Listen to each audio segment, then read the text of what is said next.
레위기는 27장까지 되어 있는데 26장이 결론을 맺는 장입니다. 하나님께서 모세를 통하여서 이스라엘 자손에게 제사법을 비롯한 각종 레위의 율법을 주셨습니다. 그리고 26장에서 그 규례를 지켜 행하면 하나님의 복을 받고 불순종하면 하나님의 징계를 받을 것이다 라고 말씀하십니다.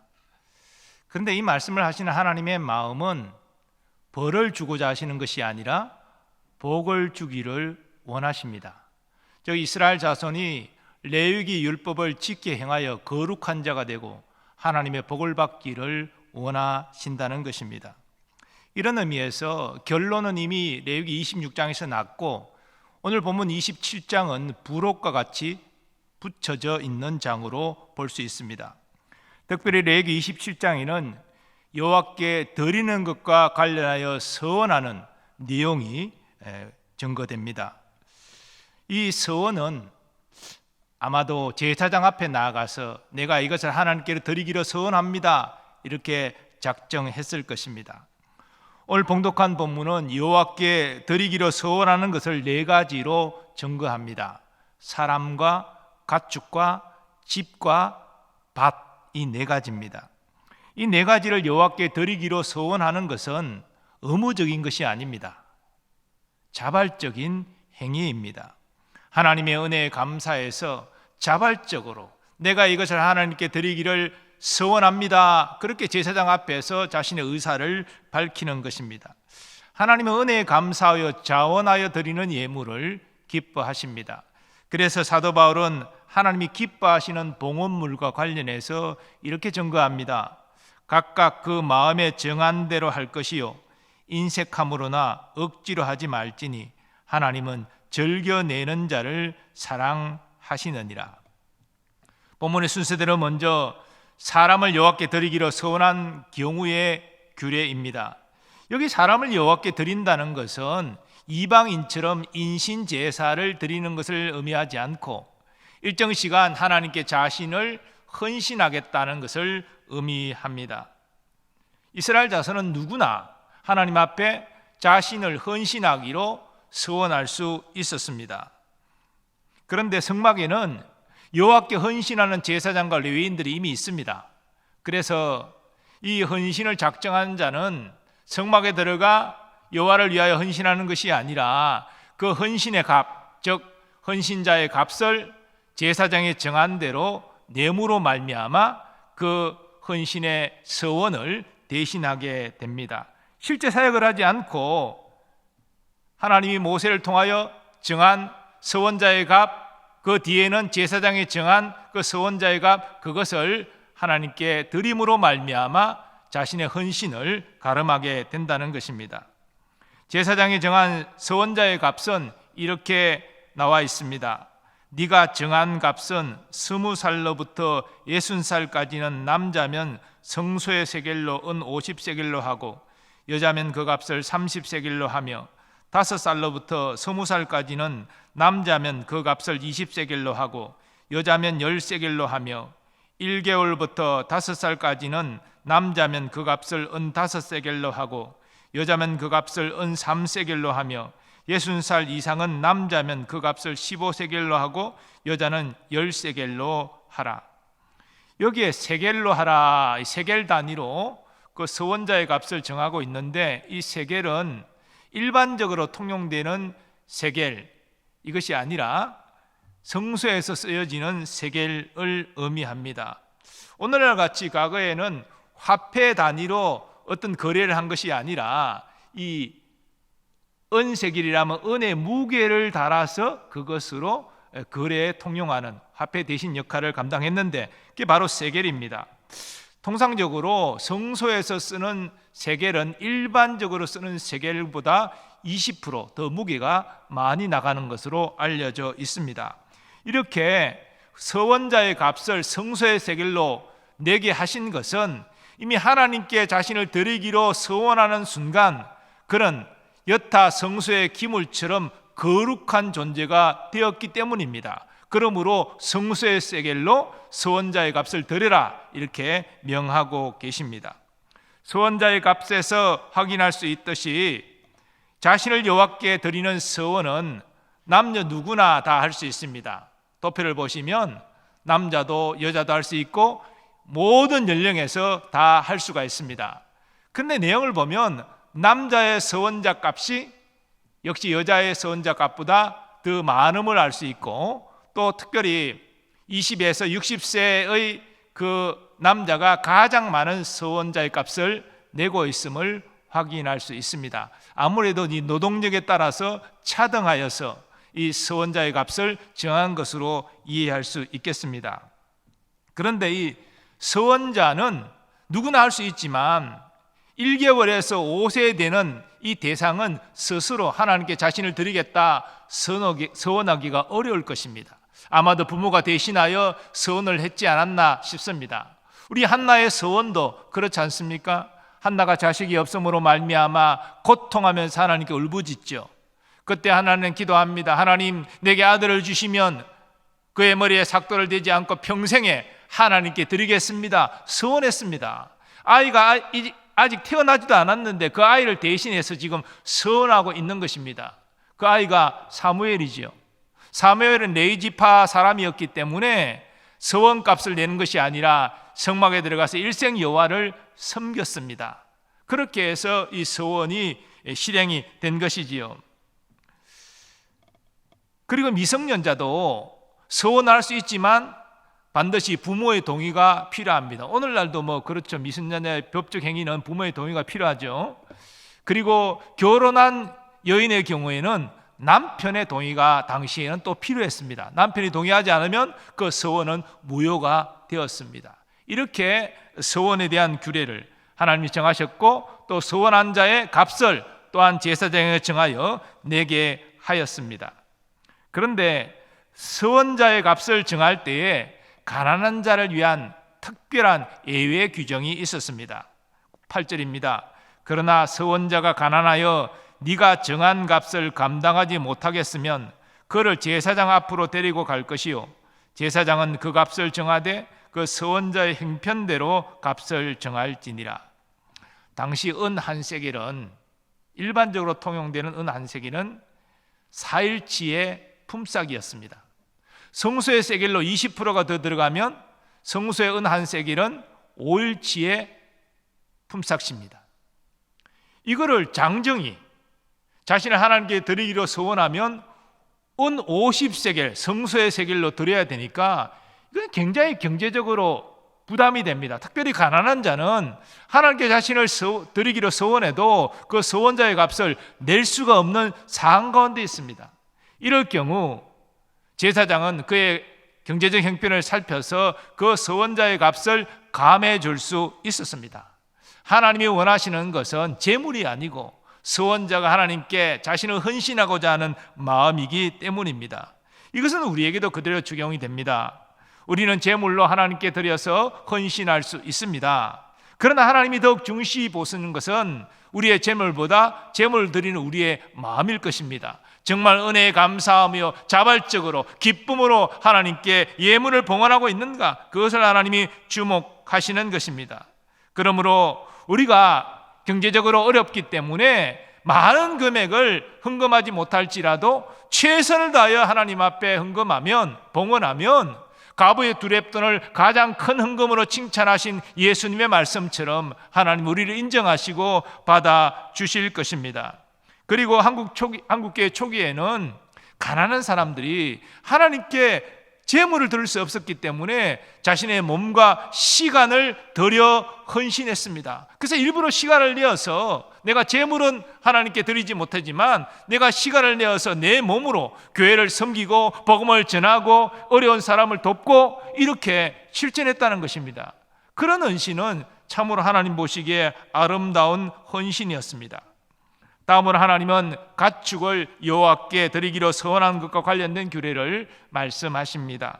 사람이 서원하는 예물로 여호와께 드리는 것이 가축이면 여호와께 드릴 때는 다 거룩하니 그것을 변경하여 우열간 바꾸지 못할 것이요, 혹 가축으로 가축을 바꾸면 둘 다 거룩할 것이며, 부정하여 여호와께 예물로 드리지 못할 가축이면 그 가축을 제사장 앞으로 끌어갈 것이요 제사장은 우열간의 값을 정할지니 그 값이 제사장이 정한 대로 될 것이며 만일 그가 그것을 물으려면 네가 정한 값에 그 5분의 1을 더할지니라.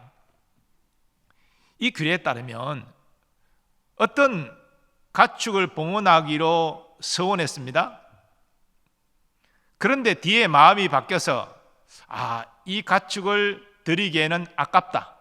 그래서 좀 못한, 처음 서원한 가축보다 좀 여러 가지 값어치상 못한 가축을 대신해서 드리는 거, 그거 안 된다는 것입니다. 그리고 또 반대로 하나님 앞에 드리기로 서원했는데 생각해 보니까 이거보다 더 좋은 것을 드려야지. 아니 이건 내 마음이 차지 않는다. 그래서 더 좋은 가축으로 바꾸려고 해도 이것도 안 됩니다. 왜냐하면 이미 서원할 때 그 가축이 어떤 것이든지 이미 서원하는 그 순간 하나님의 것으로 이미 소속되었기 때문입니다. 그러므로 우열간 바꾸지 못한다. 나쁜 것으로도 못 바꾸고 좋은 것으로도 못 바꾼다는 것이죠. 만일 내가 더 좋은 것을 하나님께 드리고 싶다 그러면 처음 서원한 짐승과 뒤에 더 좋은 짐승 두 짐승을 다 여호와께 드리라, 그렇게 지금 규정하고 있는 것입니다. 그러나 만일 서원한 가축이 부정한 가축이면, 자, 레위기에는 정한 짐승과 부정한 짐승이 구분되지 않습니까?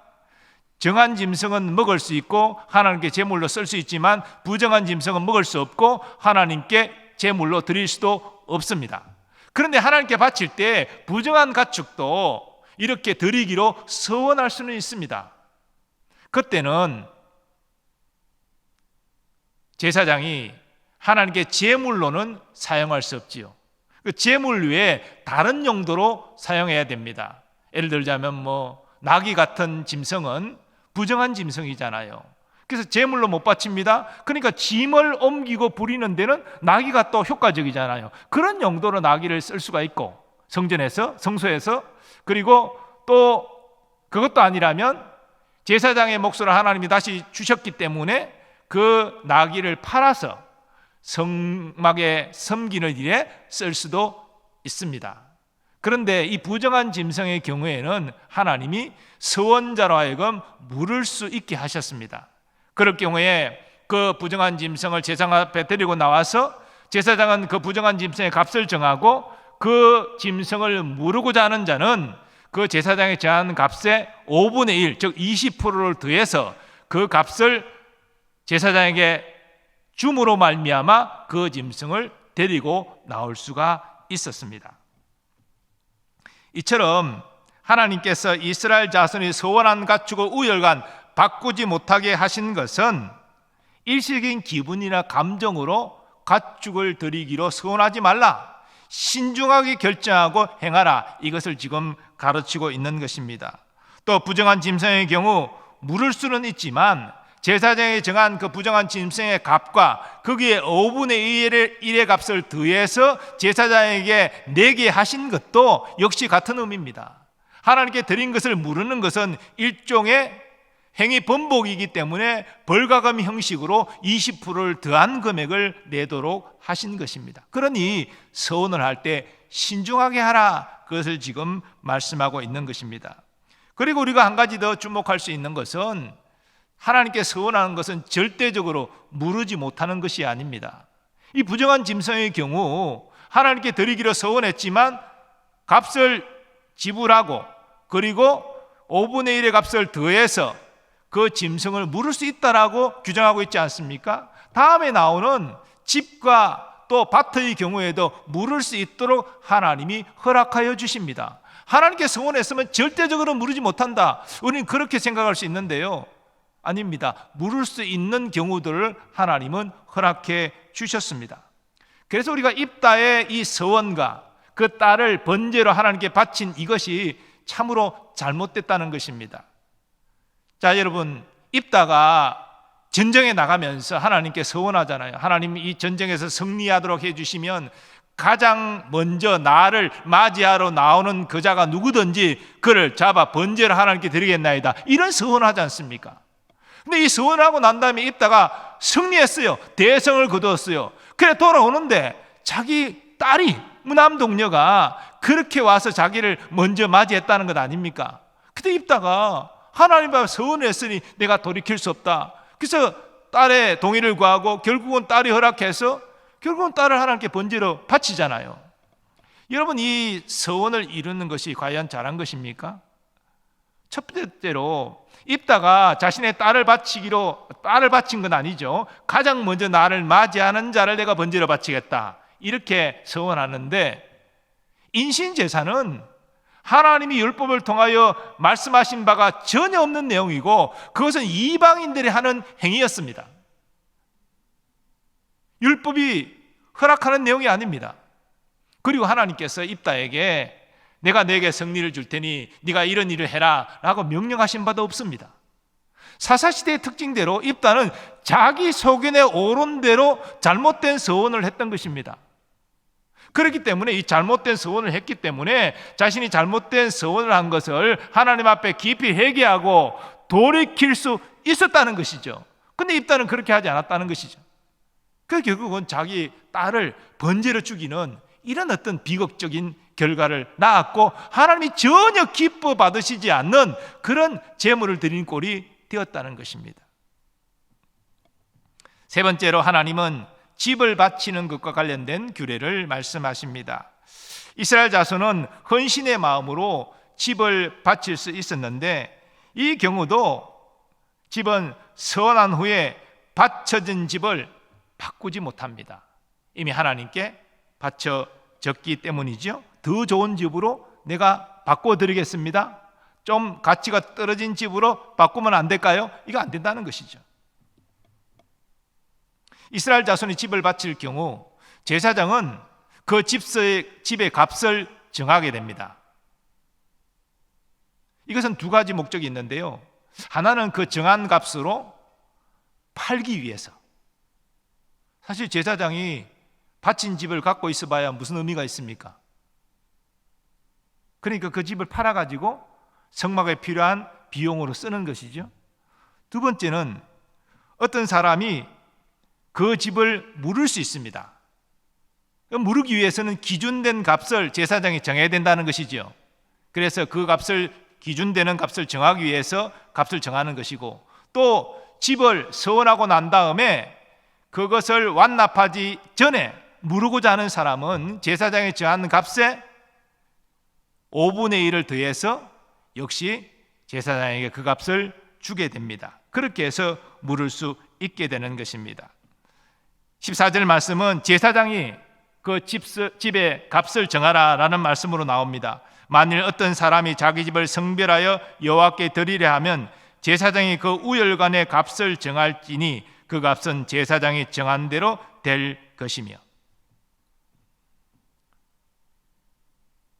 제사장이 값을 정하고 그리고 뒤늦게 그 집을 물으려고 하는 사람이 물을 수 있지만 역시 그냥 물으지 못하고 자신의 성급한 서원에 대한 그 벌금 형식으로 20%를 더해서 제사장에게 주게 되는 것이죠. 오늘날도 가끔 집을 바치는, 하나님께 바치는 그런 일들이 일어납니다. 특히 이제 예배당을 건축하는 경우에 과거에는 그런 일들이 왕왕 있었습니다. 집이 두 채가 있는 사람이 한 채를 하나님께 바친다, 이런 일도 있었고요. 또 더 나아가서 어렵게 장만한 집을 팔고 전세로 옮기고 월세로 옮기고 이렇게 해서 헌신하는 이야기들도 과거에 있었습니다. 요즘엔 이런 일이 일어나는지 모르겠습니다만 과거에 그런 일이 일어난 것에 대해서 저도 여러 얘기를 들은 적이 있습니다. 하나님께 자기 소유의 집을 바친다, 이거 쉬운 일이 아니죠. 대단히 큰 헌신이죠. 이건 믿음만 할 수 있는 것입니다. 이것은 누가 강요한다고 되겠습니까? 목사가 집을 바치세요라고 한다고 요즘 누가 목사의 말을 듣고 집을 바치겠습니까? 하나님의 은혜가 충만하고 또 그런 집을 하나님께 바칠 만한 믿음이 그에게 있을 때 이 특별하게 일어나는 헌신이지요. 그런데 집은 부동산입니다.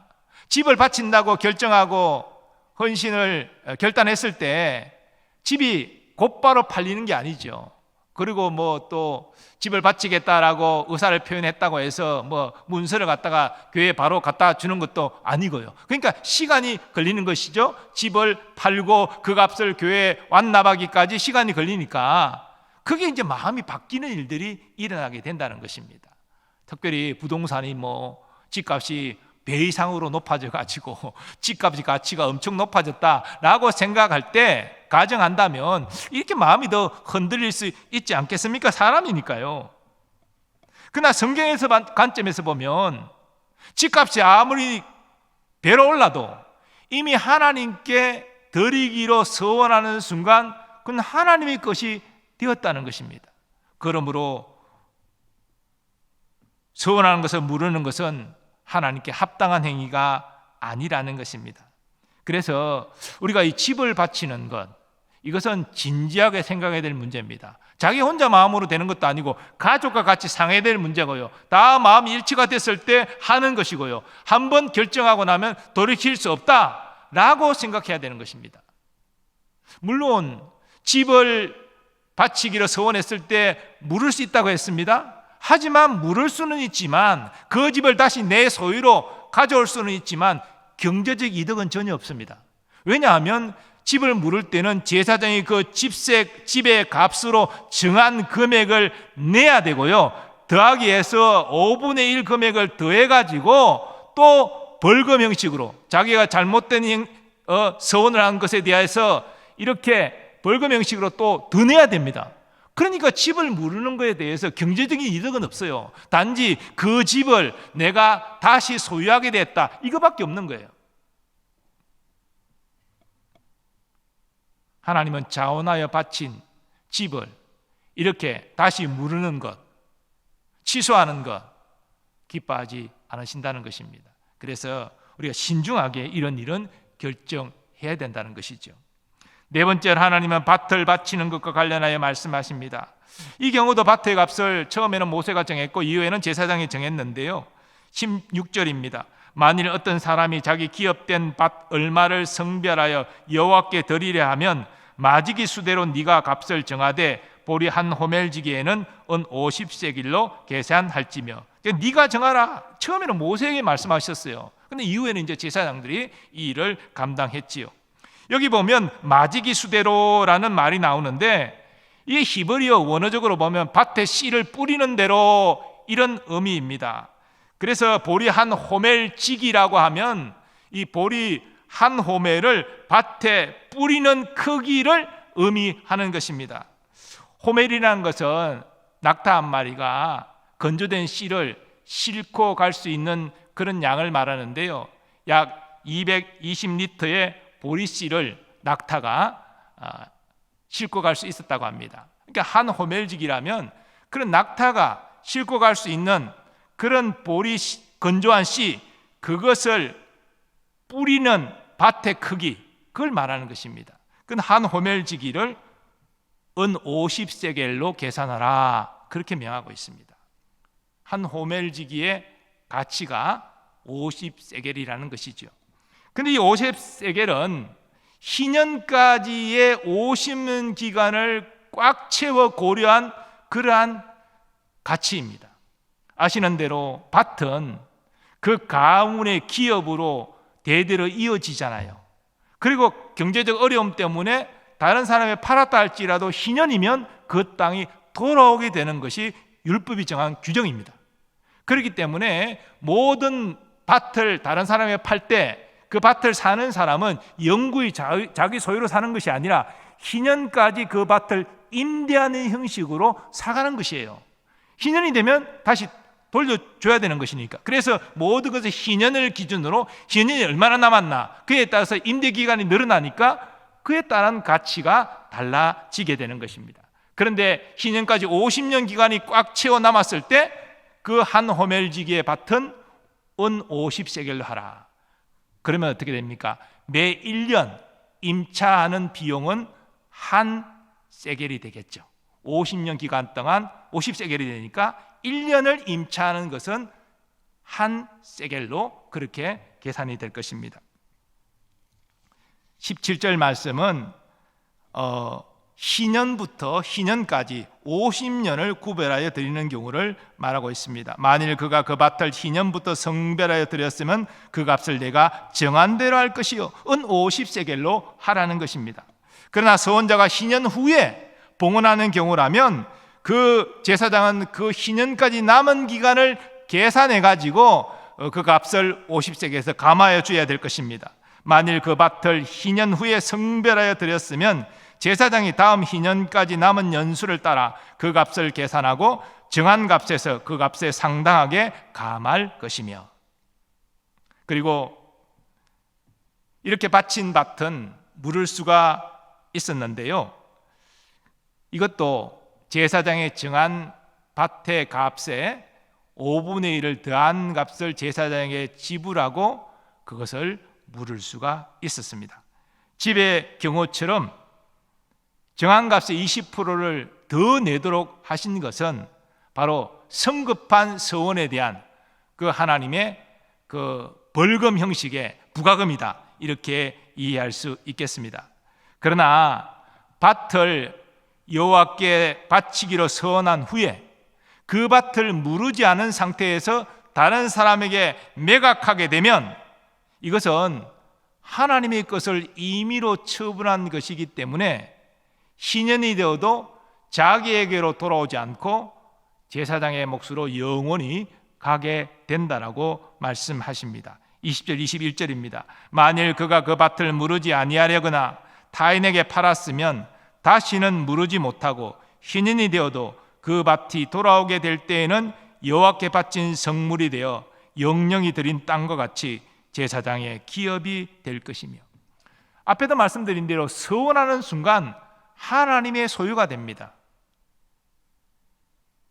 물론 그 하나님의 소유는 희년에는 자연스럽게 돌아오게 되겠죠.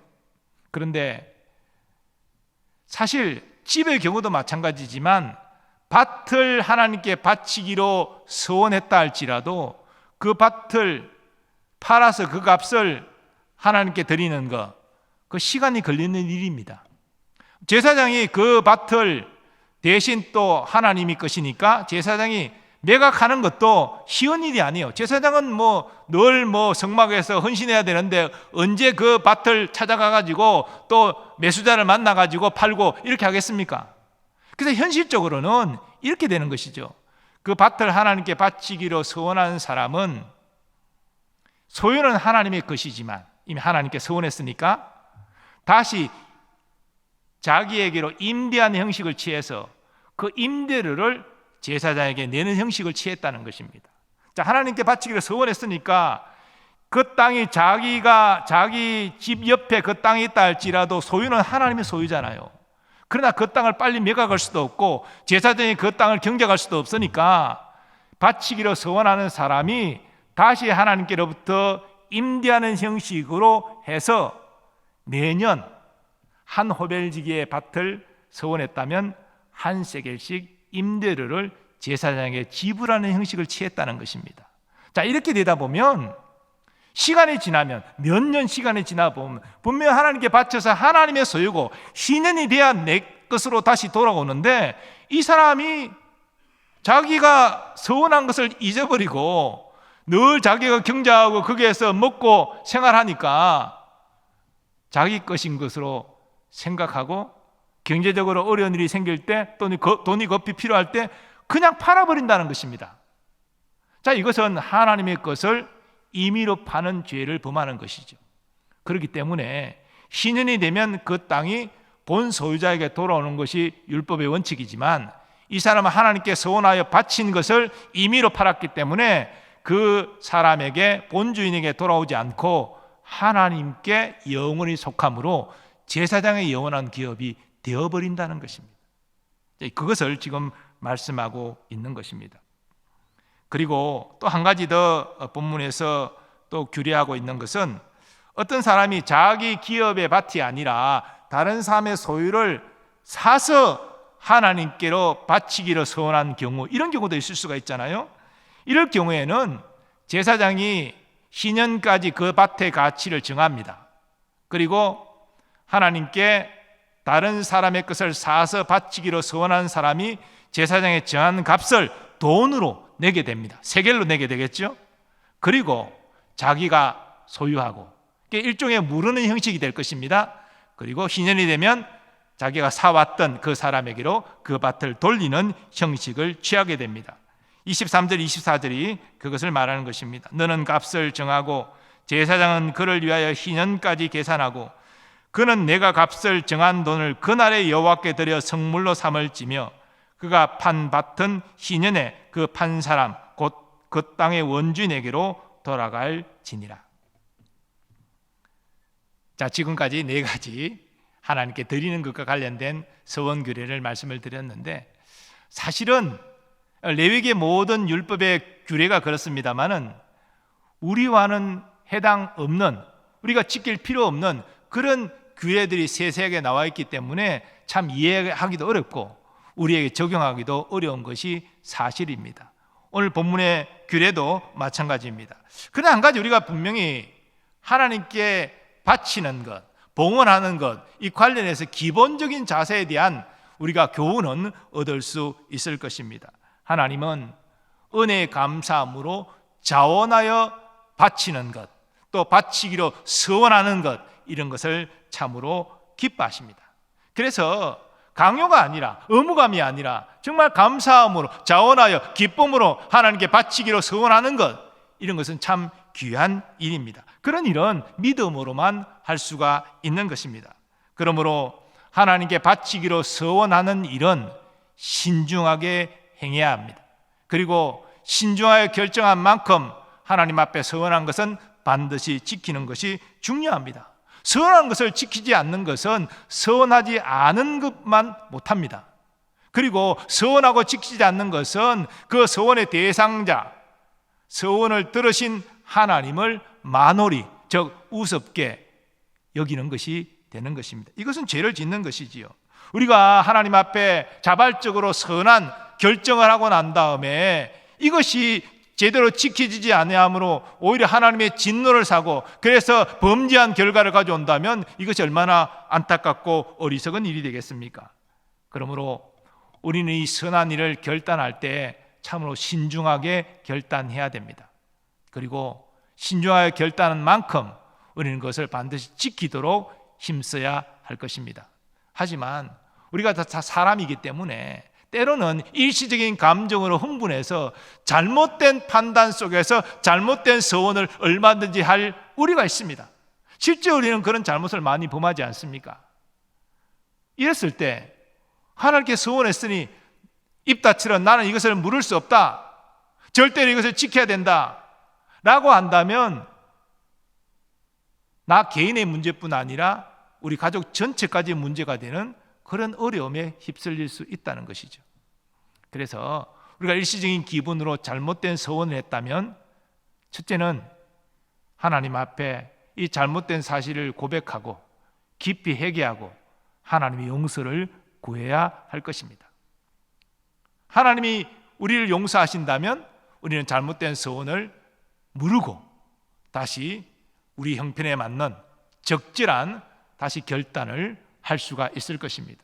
하나님이 이것을 용인해 주십니다. 왜냐하면 하나님은 우리 형편을 우리보다 더 잘 아시기 때문이죠.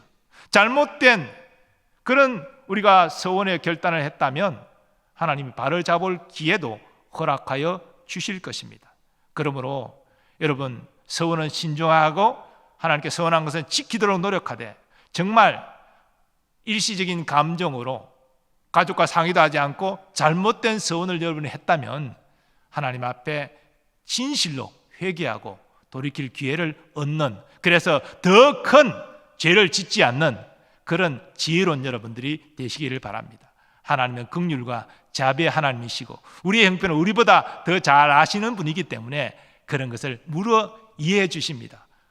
말씀드린 대로 부정한 짐승도 또 하나님께 바치기로 서원한 집과 밭도 물을 수 있는 기회를 하나님 허락해 주셨잖아요. 하나님께 서원한 것은, 맹세한 것은 절대로 무르지 못한다. 성경적이지 않습니다. 그러므로 어리석은 생각에 빠져서 더 큰 죄를 짓고 많은 사람을 어려움에 처하게 하는 그런 어리석은 행동이 아니라 지혜롭게 하나님 앞에 회개함으로 다시 바로잡을 수 있는 기회를 얻는 여러분 되시기를 주님의 이름으로 축원합니다. 아버지 하나님 감사합니다. 오늘 하나님께 바치기로 서원하는 규례와 관련해서 하나님 은혜에 감사하여 자원하는 서원, 하나님께 드리기로 서원하는 것이 얼마나 귀하고 아름다운지요. 하나님이 신중하게 드리기로 서원하고 서원한 것은 반드시 지키는 우리가 되게 하여 주옵소서. 또 때로는 우리의 어리석음으로 말미암아 순간의 감정적인 흥분으로 잘못된 서원을 할 때도 있는데 하나님 우리에게 깨달음을 주시고 주님 앞에 진실로 회개함으로 그것을 바로잡을 수 있는 기회를 주님께서 허락하여 주옵소서. 예수님의 존귀하신 이름으로 기원하옵나이다. 아멘.